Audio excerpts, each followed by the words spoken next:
One of my favorite parts of my job as a developer at Sparkbox is teaching our apprentices about the principles of object-oriented design.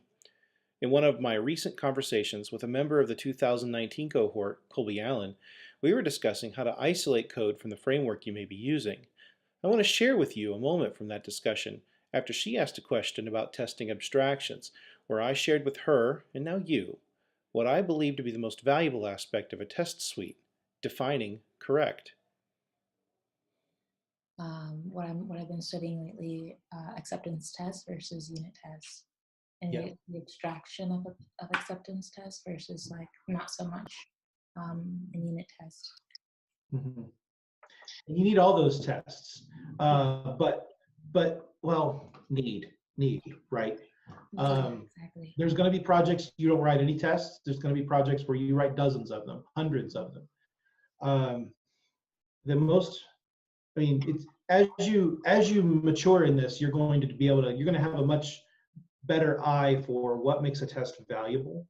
Yeah, I hope so. And ge- generally speaking, in my personal opinion, now you talk to somebody else on the team, they might have another opinion about this. But my personal feeling about tests are the valuable tests, the ones you absolutely should write, are when there's a question of what does correct mean in this circumstance.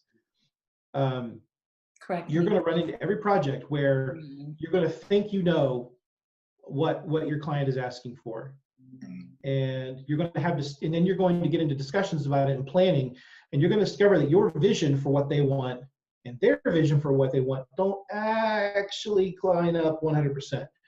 And so areas of negotiation where you're aligning those things to get them more in line with each other, those questions that you end up answering together, that's where your tests are super valuable, because tests, more than catching errors, more than catching out mistakes, tests define what correct means.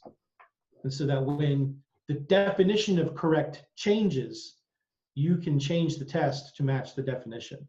Oh my God, you just gave me a name of my article. You're so amazing. You're so amazing.